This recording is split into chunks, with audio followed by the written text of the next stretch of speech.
자, 우리 사도행전 3장을 이제 지켜보면서요, 장애인의 그 치유의 기적의 사건을 함께 우리는 보았습니다. 여러분, 오늘날 이런 기적의 사건이 일어나면 어떨까요?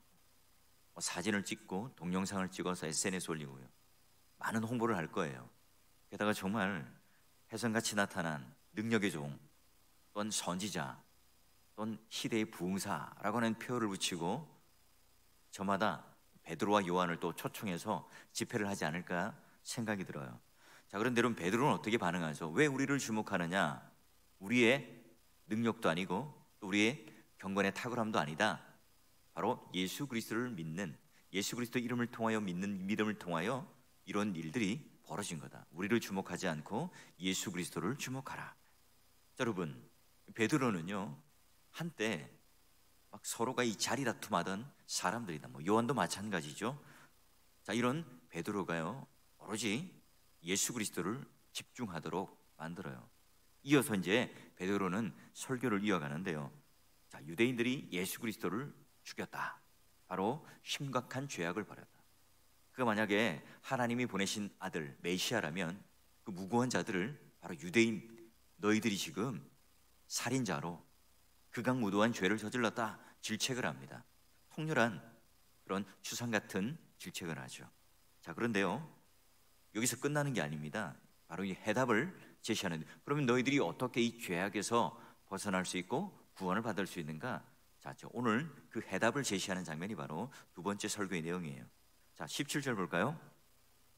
형제들아, 너희가 알지 못하였다. 또 너희 거하는들도 그러한 줄 몰랐다. 자, 여러분, 베드로는 지금 동족인 유대인 입장, 그리고 형제의 입장에서요, 공감해요. 이해를 하고 있어요. 자기 동족인 유대인들 가운데는요, 일부러 고의로 예수 그리스도를 죽인 사람도 있죠. 대제사장, 종교적인 어떤 이해관계를 가지고 있는 사람은 고의로 죽였어요. 그러나 많은 백성들은 무고하게 그 예수 그리스도가 누구인지를 잘 모른 채 메시아를 죽였죠. 관리인도 마찬가지입니다. 그런 바울의 베드로의 마음을 이해하며 동족들과 함께 그 마음을 같이 해요. 그런데 여러분, 아무리 내가 몰랐다 할지라도, 무고하다 할지라도 그런 죄악을 우리는 벗어낼 수 없죠. 우리가 스스로 해결할 수 없어요. 그러게 여러분, 어떻게 하면 우리가 이 죄에서 벗어날 수 있을까? 어떻게 하면 예수 그리스도를 이 죽인 사건에 대해서 우리는 다시 죄 사함을 받고 구원을 받을 수 있을까? 자, 그는 십자가를 이렇게 해석을 합니다. 18절 볼까요? 하나님께서 모든 선지자의 입을 통하여 자기의 그리스도께서 고난받으실 일을 미리 알게 하신 것을 이와 같이 이루었다. 그리고 예정하신 예수를 우리에게 보내주셨다. 자, 십자가는 구약에 있는 모든 선지자의 예언이 성취된 사건이다.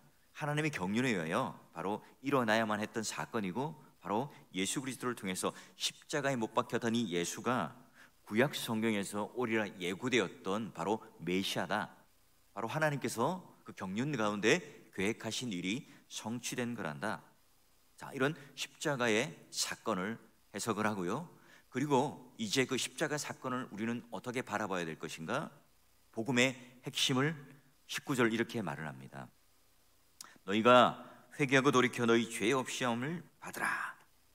이같이 하면 새롭게 되는 날이 주 앞으로부터 이를 것이다. 여러분, 회개하고 돌이키라, 이 말의 의미가 뭘까요? 너희들이 회개하면 기적이 일어나고, 너희들이 회개하면 우리와 같이 이런 능력을 경험할 거다. 또 부자도 되고 자식도 잘 될 거다. 여러분, 그런 어떤 조건적인 것을 말하는 걸까요? 아니죠. 여러분, 이미 하나님께서 예수 그리스도의 십자가를 통해서 이 궁극적인 우리의 승리를 이미 확정 지어 놓으셨어요. 우리의 어떤 조건을, 또 우리의 어떤 잘남을 더한다고 그 구원이 되는 또는 탈락, 이런 문제가 아닌 거예요. 그러면 하나님께서 오늘 우리에게 이미 확정해 놓으신 이 일들에 대하여 우리가 돌이키고 또 그 구원의 은혜에 참여를 한다면 어떻게 되겠는가 하는 거예요. 뒤에 나오는 말이 굉장히 중요합니다. 자, 그러면 뒤따라오는 말, 너희들이 회개하고 돌이키게 된다면 어떻게 된다고요? 보니까 새롭게 되는 날이 주 앞에서 이르게 된다. 이게 무슨 말인가요? 새롭게 되는 날, 문자적인 뜻은요, 위로, 우리가 하늘에 그런 숨을 쉬다, 이런 의미예요. 원래 이제 창조 때의 우리의 모습대로, 창조의 질서대로 막히고 얽히고 설켰던 이 모든 것들이 풀어지고, 또한 우리 마음 가운데 있는 그 답답함들이 풀어져서 새로운 날, 새로운 마음, 새로운 질서 안으로 들어가요. 자, 여러분, 주님을 등지고 살아가는 이 세속적인 가치관을 붙들고 살아가게 되면요, 새롭게 되는 날, 하늘을 향해 숨쉬는 날, 이런 게 없어요. 세상 사람들이 보기에는 아무리 많은 것을 가져도, 또 아무리 좋은 것들을 취하고 있더라도, 아무리 내가 많은 것을 누리고 있더라도, 부러워할 만한 것들을 다 가지고 있더라도요, 오늘 우리가 그 숨쉬는 것이요, 맑은 이 새벽 공기, 아니면 저 산에 올라가면 아주 우리의 마음을 시원케 하는 그 숲속의 공기가 아니라 마치 저 깊은 석탄의 굴 가운데 있는 이 답답함으로 오늘 마치 그런 분진 가루를 마시는 것 같다, 이런 말이에요. 하나님께로 우리 인생이 바뀌지 않았을 때 무엇을 해도 우리는 답답해요. 지금의 어떤 상황들이 사람들 보기에는 굉장히 윤택하지만, 그러나 어느 날 내가 이 소파에 딱 앉아서 곰곰이 생각해 보면 나를 누르는 이 눌림, 겉으로 볼 때는 모든 것이 좋아 보이고 형통해 보이지만, 그러나 내 마음 속에는 뭔가 눌림이 있고 답답함이 있고, 또 하나님 앞에 뭔가 이렇게 관계적으로 통하지 않는 그런 마음의 짓눌림이 있어요. 그런데요, 오늘 우리의 발에 등불이 되고 또 말씀의 빛이 오늘 우리 가운데 비춰올 때, 바로 예수 그리스도가 누구인지를 알고 오늘 우리가 죄를 돌이키고 그 말씀이 오늘 우리 마음속에 딱 비칠 때 어떻게 돼요? 우리의 온통 이 어두웠던 삶, 그늘진 것들이 다 사라지고요, 바로 하나님의 그 말씀의 빛이 비추오고 하나님의 그 구원이 오늘 우리의 마음의 모든 이 부정적인 것들을 다 몰아내죠. 여러분, 찬송가 84장에 보면 온 세상이 캄캄하여서, 그 찬송의 내용이 어떻게 됩니까? 주 말씀을 믿는 사람은 그 마음이 시원하고 주 명령을 준행하는 자는 그 길이 환하겠네. 여러분, 하나님 말씀으로 내 인생이 바뀌고요, 하나님께로 회개하고 돌이키고 하나님을 아는 자들에게만 알 수 있는, 경험되는 말씀이죠. 이 찬송의 깊이를 알아요. 주 말씀을 믿는 사람은 내 마음이 시원케 되고, 이게 바로요, 새롭게 되는 날로 바로 주님 앞에 이를 거다. 천근과도 같은 우리의 마음이, 짓눌렸던 마음이요, 바로 예수 그리스도를 만남으로 하나님 말씀이 오늘 내 마음속에 비춤으로 말미암아 날아갈 듯한 참된 안식, 샬롬, 휴식이 내 마음속에 찾아와요. 지금 이 유대인들은 상황이 어때요? 그들이 만든 어떤 율법과 관습들, 또 그 외에도 여러 가지 전통들로 그 율법의 무게를 짓눌러 왔던 그런 문화와 사회 속에 살아가요. 이때 여러분, 예수 그리스도를 믿는다면, 그 말씀이 실제로 오늘 너희들 마음 가운데 비춰진다면 새로운 날이 이를 거다. 이런 얼마나 이 유대인들에게 지금 간절한 말이고, 또한 지금 청중들에게 가장 적합한 말일까요? 지금 이제 이 십자가 사건이, 그들은 이단, 괴수, 우리와 반대되는 사람을 죽였다고 그렇게 마음이 시원하고 좋았는데요, 승리한 줄 알았는데요, 지금 돌아서서 보니까 아니, 메시아를 죽였고 하나님의 아드님을 죽였고 구약의 선지자들이 말했던 구주를 우리가 죽였다는 그런 마음의 그런 죄책감과 짓눌림 속에 있을 때, 다시 너희들은 예수를 믿고 회개하고 돌이키면 새로운 날이 이를 것이다. 얼마나 그들에게 복음이었을까요? 자, 믿는 사람들에게 약속하신 이 궁극적인 하나님의 약속이 바로 이런 거예요. 우리가 어떤 형편에 살아도, 어떤 죄를 짓더라도 다시 우리가 하나님 앞에 우리의 마음만 돌이키는 것이 아니라 우리의 삶의 방향을 완전히 돌이켜서 하나님 편으로 돌려놓을 때, 그제서야 우리의 마음에 뭐예요? 새로운 날이 이를 거다. 천국이 우리 가운데 임하고 하나님 나라가 우리 마음속에 통치될 거라 하는 것을 베드로는 지금 유대인들에게 증거합니다. 자, 그런 하나님의 나라가 이사야에는 어떻게 말을 하고 있습니까? 자, 그때에 이리가 어린 양과 함께 살며 표범이 어린 염소와 함께 누우며 송아지가 어린 사자와 살진 짐승이 함께 있어 어린 아이에게 끌리며 쭉쭉쭉 읽다가 내 거룩한 산 모든 곳에서 해됨도 없고 상함도 없을 것이니 이는 물이 바다를 덮음같이 여호와를 아는 지식이 세상에 충만할 것임이니라. 그렇죠.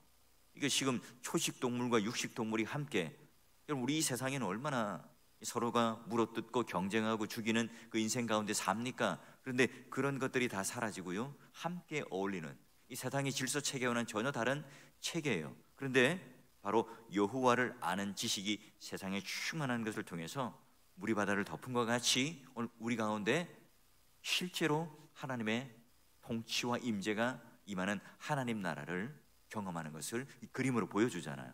여기 이게 바로 주 앞에 이르는 날, 만유의 모든 것들이 회복되는 예수 그리스도께서 이 땅 가운데 재림하는 마지막 날에 이루어지는 이 궁극적인 모습이죠. 그렇습니다. 그러니 주 앞에 이르는 날, 재림, 정말 이건요 우리가 무서워하는 날이 아니에요. 모든 것들이 파괴되고 심판되는 날이 아니라 믿는 자들에게는 새로워지는 날이고요, 유쾌해지는 날이고요, 그리고 구원의 날이고, 모든 것이 완전해지고 모든 것이 그런 원래대로의 모습대로 회복되는 날이 바로 종말이죠. 지금 베드로는요 유대인들에게 이와 같은 오늘 우리에게 이르는 이 구원의 날에 이르는 그런 마지막 이 종말의 때를 그들에게 말하며, 우리 모두가 다 함께 이런 새로운 날, 마음의 짓눌림을 벗는 그런 날을 고대하며 지금 우리가 그 구원을 받아들이라 강권합니다. 자, 그리고요 언약의 성취자 되신 예수 그리스도를 이렇게 설명하죠.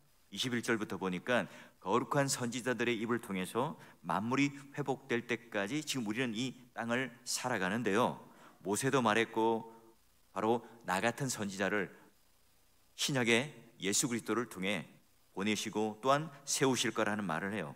그런데 중요한 게 뭡니까? 누구든지 예수 그리스도 그 선지자의 말을 듣지 않으면 어떻게 된다고요? 멸망받을 것이다, 멸망에 떨어질 것이다. 여러분, 지금 유대인들이 지금 이와 같은 상황에 있는 거예요. 자, 그러면 24절 또 볼까요? 사무엘로부터요 또 모든 선지자들이 이 때를 말했고요, 또 아브라함도 말하기를 이 언약의 자손인데 바로 모든 족속에 너의 씨로 말미암아 복을 받는다. 이 씨는 단수예요. 한 사람 누굴까요? 예수 그리스도이죠. 자, 예수님은 모세와 같은 선지자이고 사무엘 선지자 이후에 모든 선지자가 예언했던 그분이고, 그리고 언약의 자손으로 모든 것들을 성취하실 분이다. 천하 모든 만민 또 모든 사람에게 복을 주시는 신데 그분이 바로 예수님이라 말씀하세요. 자, 그런데 오늘 그런 예수님을 우리 가운데 주셨는데 유대인들 너희들을 지금 그런 복을 먼저 받은 자들이다. 자, 이어서도 26절을 보세요. 이렇게 말을 하죠. 그 종을 하나님께서 세워서 뭐 하려고요? 복을 주시려고. 누구에게요? 먼저 유대인들에게 복을 주시려고 먼저 너희에게 유대인들에게 보내사 너희로 하여금 다시 돌이켜 각각 그 악함을 버리게 하셨느니라. 여러분, 베드로도 유대인이죠. 선지자들의 자손입니다. 언약의 자손이고 예수님도 바로 언약의 자손이에요. 자, 따라서 하나님은 다른 어느 민족보다 유대인들에게 먼저 예수 그리스도 그 생명의 씨를 보내셔서 그 구원의 은혜를 경험하도록 기회를 줬어요. 먼저 돌이키고 회개하고 돌아오고 이 복을 누리도록, 언약의 자손으로서의 그 복을 누리도록 기회를 주셨으나, 그러나 그렇지 못했죠. 여러분, 우리가 하나님의 사랑과 특권을 받았다면 그 은혜와 특권에 맞는 만큼 우리는 그와 같은 권리, 의무, 놀라운 이 복을 우리는 누릴 줄 알아야 해요. 자, 그런 너희들에게 복을 주었으니, 그런 씨앗을, 그런 생명의 줄을 너희에게 주었으니 지금이라도 각각 돌이켜 회개하고 돌아오라. 자, 이렇게 마무리를 짓습니다. 여러분, 정리를 한번 해볼까요? 자, 장애인이었던 또 거린이었던 그가 살아난 또는 치유되었던 병 고침받은 이 기적은요 평면적인 사건이 아니죠. 그냥 그저 그가 치유받았다가 아니라 본래 창조의 목적대로 하나님께서 이 땅 가운데 역사 속에 예수 그리스도를 보내셨는데 십자가를 지신 것이 그냥 사형을 언도받고 실패한 것이 아니라 영원전부터 선지자들로부터 예언이 되었고, 그리고 신약에 성취되어서 예수께서 화목제물 되시고 속죄제물 되셔서 오늘 우리 가운데 구원을 주시고, 이것만으로 끝나는 게 아니고 오늘 우리의 죄를 사하여 줄 뿐만 아니라 우리 안에 새로운 날, 바로 오늘 우리가 하늘을 향해서 숨 쉴 수 있는 그날을 우리에게 약속해 주시고 그것을 선물로 주셨어요. 그래서 예수 그리스도께서 십자가를 지시고 부활하셨다는 것이 오늘 우리에게는 흔들리지 않은 확고한 완전한 소망이죠. 사랑하는 내 아들을 그 십자가에 내어주기까지 너희들을 사랑함으로 말미암아 너희들에게 주었다. 이건 반드시 이루어지는 일이다. 여러분, 요셉의 이야기도 마찬가지요. 요셉은 지금 그 순간에 왜 나는 이 구덩이에 빠지고, 왜 나는 노예로 팔려가고, 왜 나는 이렇게 무고하게 감옥에 갇히는지에 대한 그 상황, 그 현재에서는 몰랐죠. 나중에 애굽의 총리 대신이 되고 형들이 찾아와서 그 원수, 그 트라우마, 그 상처, 그 얼굴 앞에서 어떤 생각을 합니까? 아, 나는 한탄하지 마소서, 생명의 구원을 위하여 먼저 나를 보내셨고, 또 하나님께서 이걸 선으로 바꾸셔서 많은 백성들을 구원하게 하시기 위하였다. 하나님의 계획, 하나님의 섭리를 깨달아요. 그런 여러분, 형제 요셉과 그 형제들 사이에 용서, 관용, 무슨 아량, 이런 주제의 얘기가 아니라 무슨 얘기죠? 하나님의 섭리의 이야기예요. 하나님의 구원의 이야기예요. 아, 내가 이제는 몰랐지만 이제 하나님께서 그 말씀을 열어서 깨닫게 하시고, 그제서야 요셉은 어때요? 새로운 날이 이르러요. 하늘을 향해 숨을 쉬어요. 이제껏 받아왔던 모든 상처와 아픔들이 다 어떻게 해석됩니까? 하나님께서 하신 이 구원의 계획으로 모든 것들이 다 선합을 이루어내는, 선한 계획들로 하나님 앞에 이루어내는 것으로 해석을 하고 감사하죠. 여러분, 반면에 그런 요셉을 바라보면서 형제들은 어떻게 했을까요? 각각 회개하고 돌이키며 감사하는 삶을 살았겠죠. 베드로는 돌아오십시오, 삶을 바꾸십시오, 가치를 바꾸고 회개하고 각각 여러분 죄악을 버리고 돌아오십시오, 목에 핏대를 채우고 계속해서 외치고 또 외치고 반복을 해요. 근데 여러분, 왜 우리는 그런 새로운 날에 이르는 그런 유쾌한, 하나님을 향하여 숨을 쉴 수 있는 그런 경험들을 하지 못하고 살아갈까요? 첫 번째는 여러분, 예수 그리스도께서 마지막 심판주로 오신다는 사실을 믿지 않기 때문에 그래요. 두 번째는 우리 모두는요, 언젠가는 우리의 숨을 내려놓고 또 우리는 개인적인 종말, 개인적인 죽음을 맞이할 때, 또는 종말의 때에 예수께서 오늘 우리 가운데 우리가 살아왔던 모든 것들을 셈하는 그날이 있다는 사실들을 잊어먹고 살아가요. 여러분, 하나님께서요 손을 내미는, 그런 손을 잡은 사람은요 더 이상 자신을 주목하지 않습니다. 거린, 베드로, 요한, 하나님께서 구원의 손을 내밀고 그 손을 딱 붙잡았을 때, 그의 삶이 바뀌었을 때 더 이상 자기를 주목하지 않죠. 그리고 하나님 말씀, 그리고 매일매일 그 말씀에 나를 비추어서 또 돌이키고 회개하고 새로워진 이 마음을 가지고 살아가는, 이 땅의 어떤 조건이 변하고 환경이 변해서 천국이 아니라 오늘 그런 하나님 말씀이 내 마음속에 비추사 내 마음이 시원케 됨으로 말미암아 하나님 나라, 천국을 누리며 살아가요. 믿음의 동역자 여러분, 오늘 여러분에게도요 이 귀한 선물, 예수 그리스도를 믿었다 하는 이 놀라운 구원의 은혜가 뭘까요? 오늘 우리의 마음이 이와 같이 새로운 날이 이르게 되니, 천국이 내 마음 가운데 이르게 되니, 와, 저 집사님, 저 권사님, 어떤 저런 상황 가운데서도 콧노래가 나오고 찬양이 흘러나오고 저렇게 믿음의 간증이 흘러나올 수 있어. 어떻게 가능하죠? 바로 우리가 회개하고 돌이키고 오늘 예수께서 내민 그 손을 딱 붙잡을 때 가능한 일이겠죠. 하나님께서 약속하셨잖아요. 그 종을 세워서, 그 선지자를 세워서, 그 내 씨를 세워서 너희에게 뭘 하려고요? 복 주려고 한다. 이 복은요 현세적인 복만을 말하는 게 아니겠죠. 바로 만유가 회복되는 그날, 모든 이 만물의 체질이 뜨거운 그런 불에 다 풀어지고 모든 것들이 새로운 질서 가운데 회복되는 그날, 우리는 감히 상상할 수 없는 그날, 하나님이 주시려고 했던 그 모든 그 목적, 그 궁극적인 마지막 날을 고대하고 기대하며 살아감으로 말미암아 날마다 여러분 마음속에도요 이런 하나님께서 오늘 우리의 마음을 새롭게 해주는, 하나님을 향하여 영적으로 뻥 뚫려가지고 하나님 앞에 기도를 하고 찬송을 하고 예배를 드리고 오늘 하루의 삶을 살아가도 그런 하나님과 동행하면서 내 답답한 마음으로, 짓눌린 마음으로, 마치 저 깊은 탄광에서 석탄가루를 마시듯 답답함으로 짓눌림으로 살아가는 여러분이 아니라 오늘 말씀이 오늘 내 마음속에 비추어서 시원케 되고 또 우리는 회개하고 돌이켜 우리의 죄악을 버리고 그런 새로운 날, 하나님 나라, 하나님 통치, 하나님 임재, 이것들을 우리 마음속에 마음껏 누리며 날마다 새로운 날을 풍성하게 누리며 살아가는 그런 성도, 그런 믿음의 주인공이 되시기를 주의 이름으로 축원합니다.